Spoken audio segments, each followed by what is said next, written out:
All right, everybody, welcome back to Full Circle with Joyce. The time now is 9:40 a.m., just about 9:41 a.m., and we want to go through our final topic of the day. And today we're talking about the psychological effects of COVID-19. With me here, I have two guests. At the far end there, I have Dr. John Chaluget, who's the Deputy Vice Chancellor at the Management University of Africa. Karibu sana to the show. And also Mr. Daniel Komu, who's the Dean of Students at MUA University. Great to have your company as well. Yes, good morning. Good morning to you. All right, so as we all know, of course, with the COVID-19 pandemic, it's been a very rough year. And you're dealing, of course, with students, looking into their welfare. And for many, it's been a challenging season. Their studies have been interrupted. There's concerns about being able to complete those studies. Finances are coming into play as well. And now we're also beginning to see other vices, drug and alcohol abuse, for example, coming into the fore. So maybe Dr. John Chaluget, let me begin with you by asking, is there an increase in drug abuse? Are you seeing an increase in drug abuse considering just the current state of affairs globally? Thank you very much, Joyce. Indeed, the issue about COVID-19 in Kenya goes back to March, when the first case of COVID was found to exist actually in Kenya. At that time, the government took some measures, including closure of schools. All the schools actually in Kenya was closed at that period up to now. So the point which comes now is, what are these students doing when they are away? Because you realize when students are in school, there's a certain format of curricula which they follow. So once they went away, what happens to them? That is where the issue on now things like drug abuse now comes in, because of a lot of idleness. Looking at the issue about the needs, it's important to look at the needs of a person. And this takes us back to the motivation theory, which was pronounced by Abraham Maslow in 1943, and this particular theory looks at a person needs in entirety.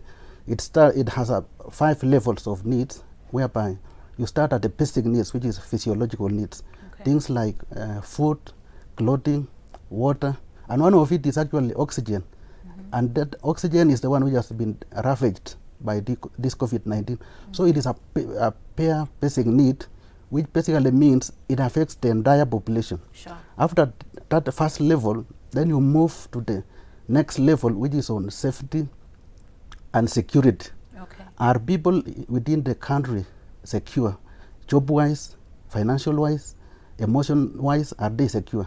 So what happens to our children who are at home? Okay. So that is the issues which we need to deliberate on, and those are part of the issues which actually leads to now that being idle, leads to now this misuse of drugs, alcohol, and so forth. Okay. Thank you.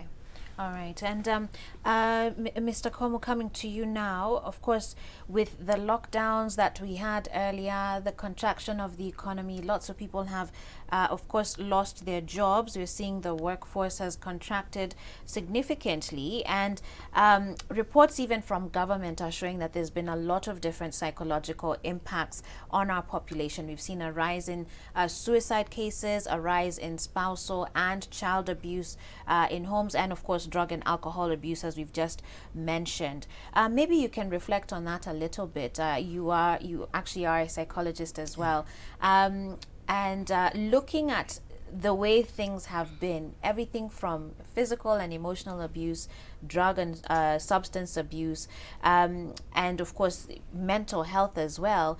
Where are we at right now? Do you think we are now better embracing the need for mental well-being here in this country? Because I think for many of us, we'd say we were actually caught quite flat-footed with this pandemic. I think my understanding on this one is that you are looking at the effects at the family level on the COVID-19. one of the things we all know is that quite a number of people's economic lives have been affected. That is at the parental level. And for the students, and let's me say the youth in general, what has been affected is the academic cycle. So a lot of the youth are at home, that's the youth and the children. And what is coming out is that they have a lot of time on their hands. Once you have a lot of, should I call it the idle time, you have to get something to fill in that particular time. For the parents, we realize that quite a number of them have gone to drugs. That is in terms of alcohol. They want to take alcohol either to kill their frustrations, their boredom, sense of belonging. When it comes to the youth, the children who are supposed to be at school, there is quite a number of reasons why they'll also go into the issue of the drug. First of all, what do they do with this time?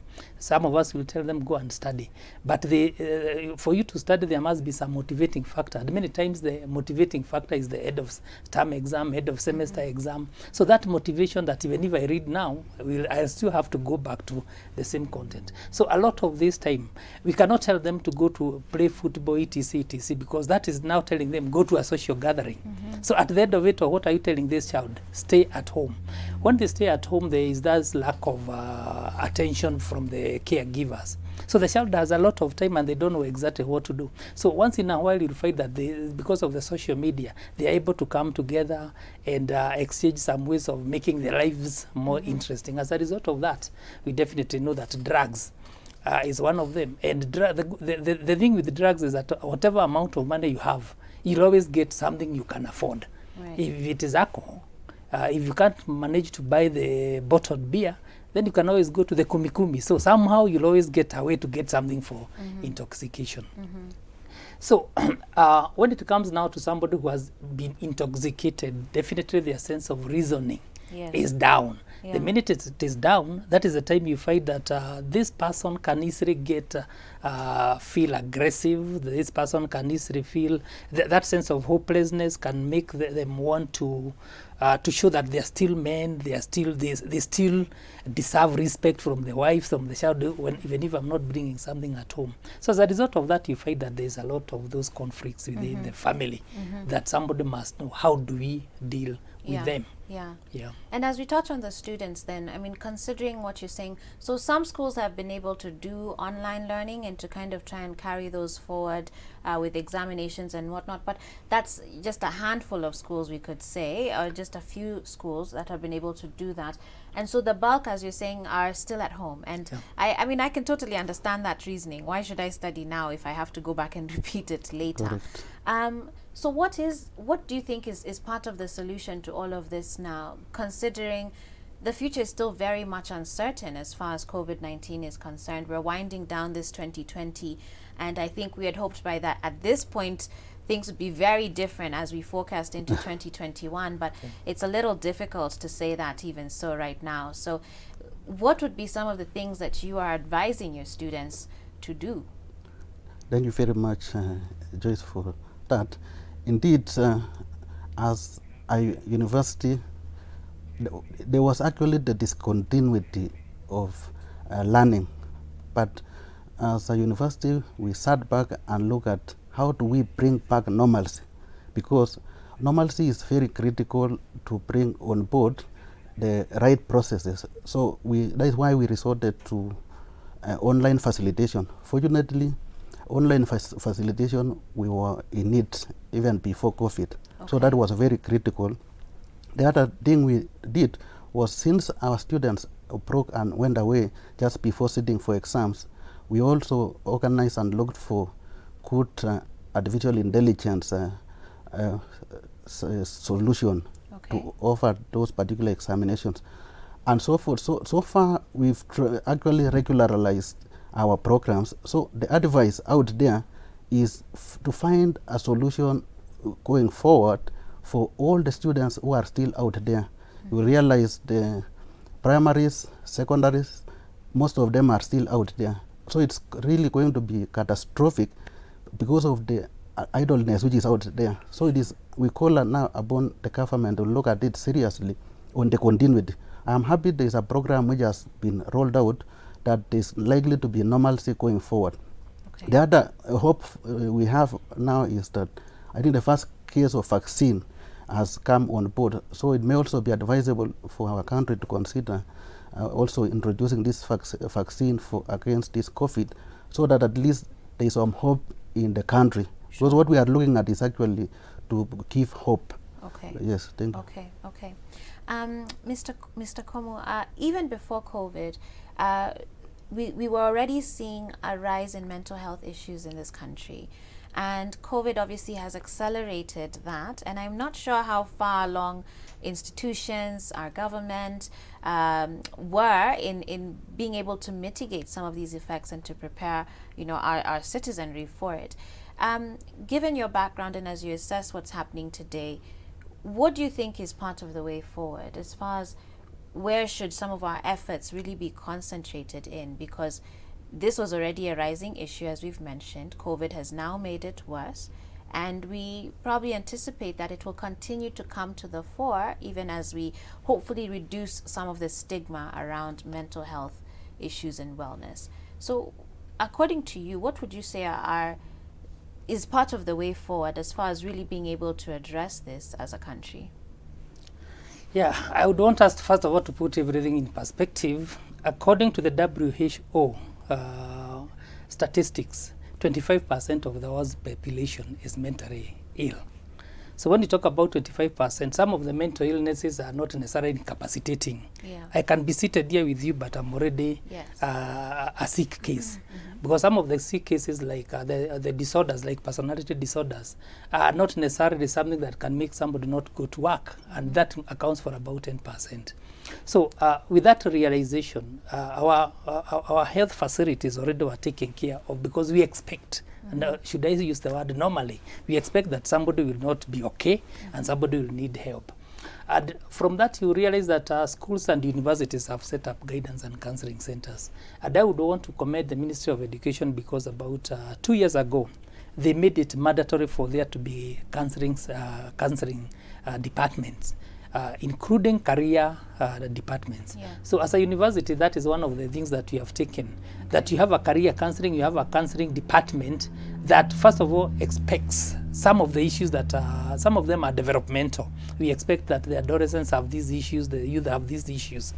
Now, when it comes to, let's say, like the issues of drug experimentation, because these are the first time that these kids are away from home.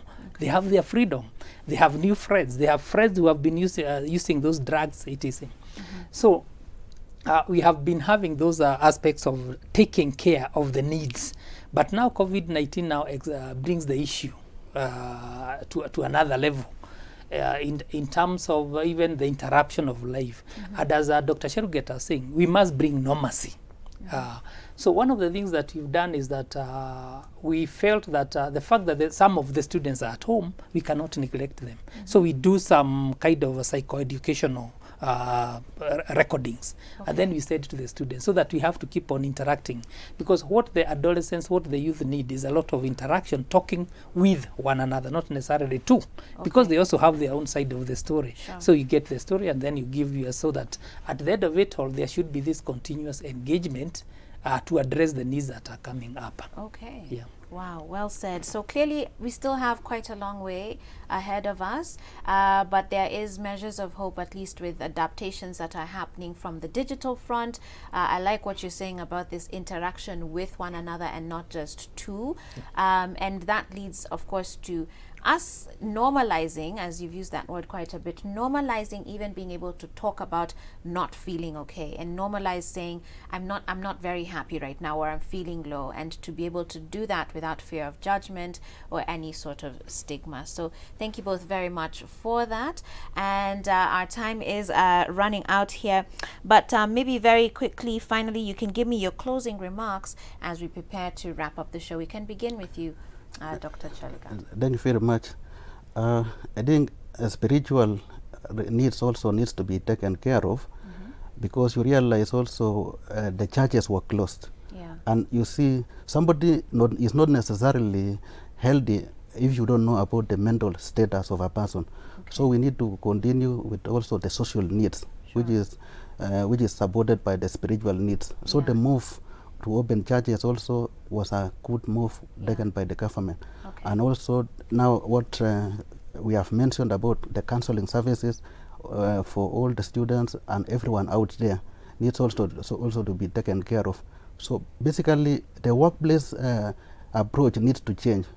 We need to really look into the mental issues of our staff also, not necessarily only students, because of the year which we have gone through. There are a lot of losses which have been incurred. So we really need serious counseling also to everyone, including the staff, the, students, and general public. Sure. Then So social distance, but don't abdicate your social responsibility. I like Correct. that. I like that. Okay. And how about for you, sir? Yeah, what I would say is that first and foremost, we must always remember there is always hope. We can never give up on ourselves. We can never give up on anybody. Sometimes drug addiction starts as a form of experimentation, but it becomes sickness. So that at times you are faced with somebody who is now mentally sick. So what I would say is that there is always support at the corner. There is always support that is very near us. So let us never give up on anybody. Let us always seek support. We know that psychosocial support is quite necessary, whether to the mature people, that's the grown-ups, whether to the youth, whether to the children. So let us all put our hearts together and see how we can assist one another. Yeah. Well said. Thank you, gentlemen, for coming on to the show. I've been speaking to Dr. John Cheluget, who's the Deputy Vice Chancellor of MUA University, and Mr. Daniel Komu, who's the Dean of Students at the same university. Asanteni sana for your time. I do appreciate you both. With that said, guys, I need to wrap up the show now. But before I go, let me remind you that we have an announcement from the National AIDS Control Council that if your HIV test is positive, you ought to visit a health facility and start treatment immediately. Taking your medication consistently reduces the amount of virus in your body, promoting good health and prolonging life. ARVs are free in all government health facilities, commercial HIV and COVID-19 to GBK. Asanteni sana once again for your company and your feedback. Let's meet here tomorrow for even more Full Circle with Joyce. Until then, God bless you and have yourselves a wonderful day ahead. We'll see you soon. Ciao.